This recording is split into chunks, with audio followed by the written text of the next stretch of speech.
지금 다운로드 받으세요. So smart, so intelligent. Well, it shows why he is one of the greatest Protosses of all time. He just knows how to win. You give him any situation, it can certainly be not the ideal situation, but he still knows how to take whatever assets he has in that game and turn that into a victory, and that's what makes him so cool. Sometimes he's got these games that are lost, but he knows if he does like one all-in timing or attacks this one location, and it might be futile, it might be very unlikely that it's going to work, but he does it and he pulls it off and he wins.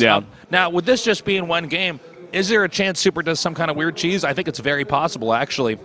Yeah, to me, Super doesn't seem like the kind of player that's going to go for that like one. He seems like the kind of player who's like up and coming, right, for a very long time. So he like always tries to play straight up games, and he gets beat by better players, and he beats worse players, and sometimes takes like random games with builds. He's been like an up and coming player for so long. I'm starting to wonder if we can no longer say that he's up and coming. Do you know what I mean? We're still waiting for him to actually deliver like those results. He's like stuck in his little situation here. Looks like MC actually is coming back from the bathroom. I see him walking over. Yeah, so that's the delay here. He'll be in that booth in a second, and then we'll be starting this game. Again, if Afreeca loses this next game, it's over. Yeah, and that's a pretty harsh loss to take. You know, they want to be winning the majority of their games here, especially against teams such as CJ Samsung MVP. As compared to teams like SKT, KT, Jin-Air. Well, the thing, too, is that CJ is like right in the middle, I'd say, as far as skills. Yeah. When you line up all the teams. So, I mean, this is a match that Afreeca can win, and it's actually quite important that they do come out here. Now, if Afreeca wins this, which would be huge, then we got to remember it's going to be the ace match. We know Patience going to come out. Patience or Alive, and I'm still confused. Where is Alive? He's there on the bench. Why isn't he playing? To be honest, where's my Alive game? To be honest, look at this. MC is in shade form right now. Right before the match starts, he's going to just appear right there. I would have thought they should have put Alive out over Super. I do feel like Super is one of the weaker players. Bomber, I think, actually. Over Bomber? Yeah, actually, Bomber or Super. Both of them are actually like definitely. You know, the two stringers, whereas like Patience is doing really well. Curious is like pretty consistent, so you want to throw him out there for sure. Let's take a look at this. People actually voting for Super here. Both Chaster and Daehyun going for Super. I just feel like MC is in too good form. Now, Super's beat MC a couple times before, but I feel like MC is really coming up here, and he's back. He's been training hard. He wants it. He wants to win. He's already now in the GSL Codas. This would be a great way for him to continue on after coming back out of retirement to win this match here for his team. A lot of pressure, though, and it looks like our game is now loaded up. This is MC versus Super.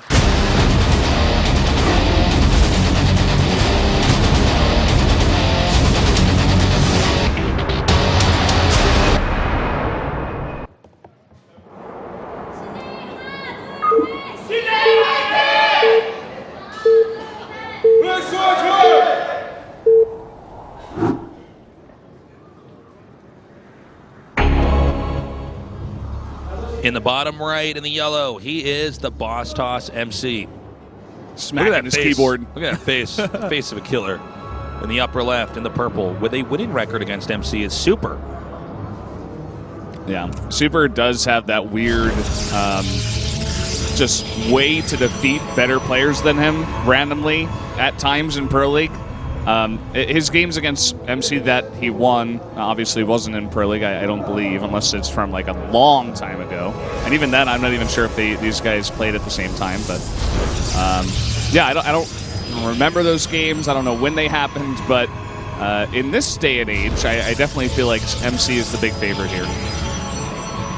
MC, he's the winningest, man. He really is. The winningest? He's the winningest. This guy is so good. He's so scary. In one PvP, though, I mean, how are they going to play this? I'm not sure. Yeah, and I'm trying to think about why they voted for Super here, and one of the things is that MC came out on this map last time to face off against Classic. Right. So maybe they're saying, okay, we know that he's probably going to come out on the same map. This guy doesn't play, you know, he's new to the team, he's new to Pro League, right? So he's probably going to come out on the same map. So maybe, as you were saying, he's got some kind of build set up ready to snipe MC. I think that's a possibility. Well, it's very interesting that they specifically were okay with Super coming out. You know what I'm saying? Yeah. So he must have something up his sleeve, you would assume, right? And now, who knows? He might just have really well-rounded PvP. Super, I feel like, is the player that I always count out of all the Protosses.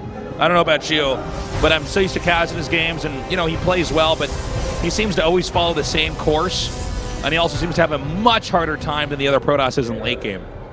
Yeah. By the time Super's on 3 bases trying to get a 4th, that's usually when the things get a little bit bumpy. The ship starts rocking a little bit more. Yeah, he definitely struggles a bit with this later game. The thing I like about him in terms of, you know, saying something positive about Super is he prepares great builds for best of ones, right? He does. He executes them. But as you're saying, like, if it gets past that and his opponent survives, then it's like, well, he doesn't have much in the tank. It's like he used all of his energy for the early game. He's like not a closer. You know what I'm saying? He's not really the guy that, like, okay, I feel like every game I cast him, it's like, okay, we're head-to-head. These guys are even in supply. Usually it's not Super with the sick micro or the strat that comes out and ends it. He seems to win a lot more of his games by getting a lead early on. But let's see what happens. This looks funny. Okay, Adept versus Adept here. And, all right, now 2 fires first. I think this looks so funny. Yeah, they're both even. Yeah. The thing is that Super committed to this. Wait, is he gonna? Oh! You ever play 007 on Nintendo 64, License to Kill, where you both shoot each other at the same time? Yeah. It goes da-da-da-da. You high five your friend. Double kill. Yeah. You got the double kill. That's what we just saw back there. Don't think I've ever seen 2 Adepts just kill each other at the same time. I'm actually surprised that he committed to it because Super, it seems like he's got some kind of plan with the probe out on the map. I think he wants to go for some kind of timing, you know, make a gateway out there and warp in and put on the aggression. I suppose he could also hide a Dark Shrine there, like pretty late. One of these weird Dark Shrine timings where you just don't expect it at this time in the game, right? So, yeah, it looks like that's what he's going to go for. Well, they both got the rowboats coming up here, and they're both taking those second bases. Yeah, I assume you're right, Valdez. I think this is going to be a Dark Shrine. Yeah. Here we go.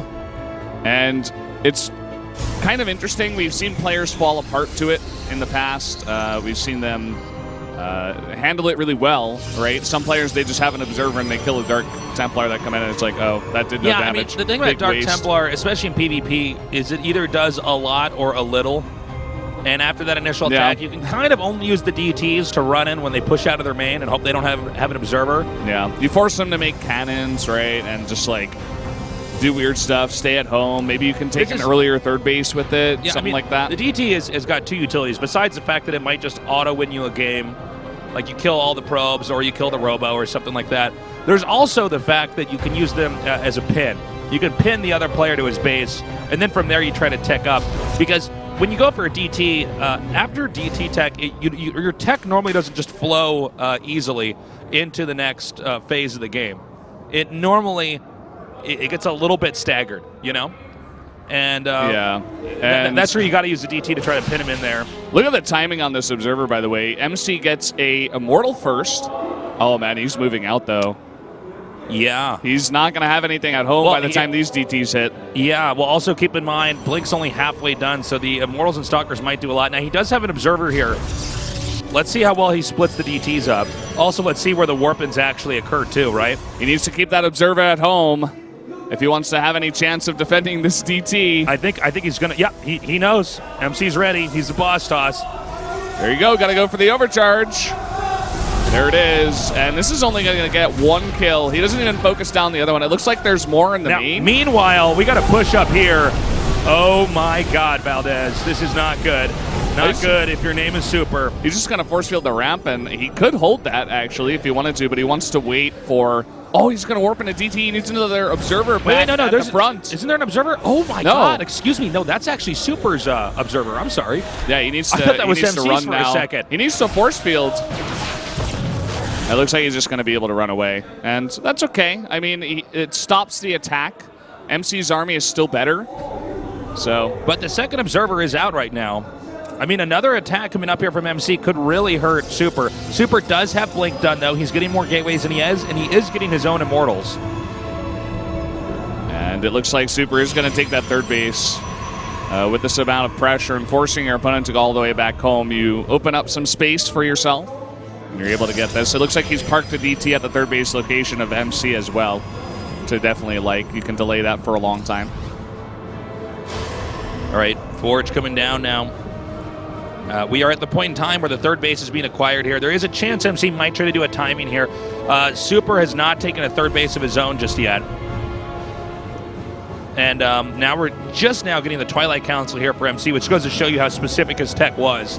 He did not even have Blink, whereas Super's going to have Blink for a long time in this game. Maybe MC doesn't attack at all. It looks like he might just try to take a third base of his own. Well, no, maybe not. He's going for it, yeah. He's pushing out again here. This is kind of interesting because on this map, it's really hard. You know, if your opponent's got sentries at the top of this ramp, you're not going to be able to attack up the ramp, right? So, looks like now he's going to back off and consider taking a third base. Good job. Good job. Takes out that DT. Those are the MC force fields. He's got such good force field. Limited edition. He's the only one with them. Nobody else. Maybe parting. Maybe. The parting, it's all about the mothership control, man. So the Nexus is going down now. The Observer is going to come back in here and take a peek. Now, I think Super's probably having a sigh of relief knowing that his third base is ahead of MC's. MC's push did not really do anything. He didn't. In fact, Super didn't even lose any key units in that tech. Yeah, we're kind of just going to go to a later game here. Right. Now, Super has a lot of these Stalkers, which he doesn't essentially want a huge number of. Although, actually, MC has 5 more. He has 14 compared to the 9 of Super. But Super has more Immortals. He's been pumping those out, whereas MC's actually been focused on getting tech out first. Yeah, MC is going for the, it looks like Immortal Zealot. Now, I think MC's going to drop up over here and then maybe try to do a push. Now, this could be problematic for Super, who is actually moving out. Now, Super's army's pretty scary. This may be enough to break MC. We're going to have to see. They're both going to be trading blows in different senses now. And he has an Archon with this, too. So, in fact, MC can't just force field the ramp and survive, you know? He's got to actually fight that army head on. Okay, here we go. Not a good angle for MC. The boss toss in a little bit of trouble. Good force fields do go down. Some more adepts are coming in here. He needs to activate those pylon cannons. Again, the angle just too good here, but a lot of these Immortals at the bottom not fighting with the army at the top. Really nice time warp there to force Super back. Unfortunately, MC does not target down that Archon. He's going to lose his third base. All right, he takes out that one Archon. However, there's just too many Immortals here for Super. Super actually going to take this game. Takes out the Mothership Core.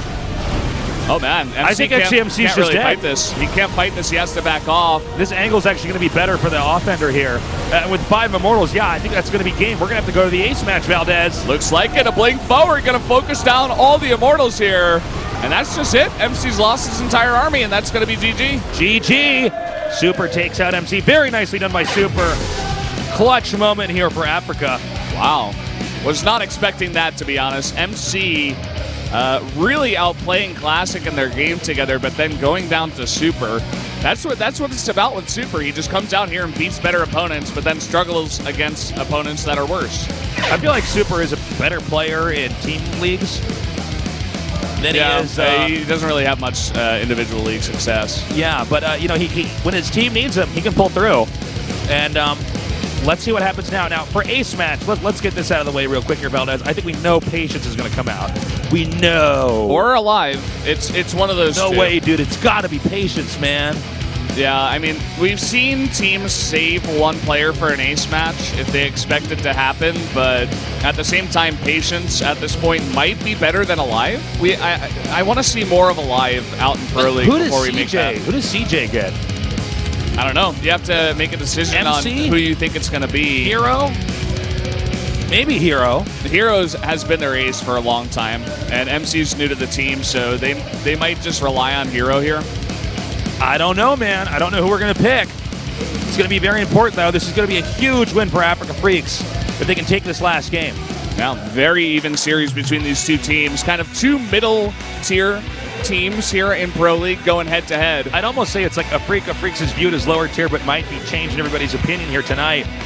We're still waiting for those ace players to be picked. We see the two teams conferring with each other. Who's it going to be? Oh, my God, oh, my God, oh, my God. Oh, my God, oh, my God, oh, my God, oh, my God. I don't know who's it going to be. We used to actually not look and, look down at the floor. Yeah, but now they come up on the stage. Yeah, we would purposely look down to not see them come on stage. All right, get ready. We're about to have our ace player reveal. Oh, man.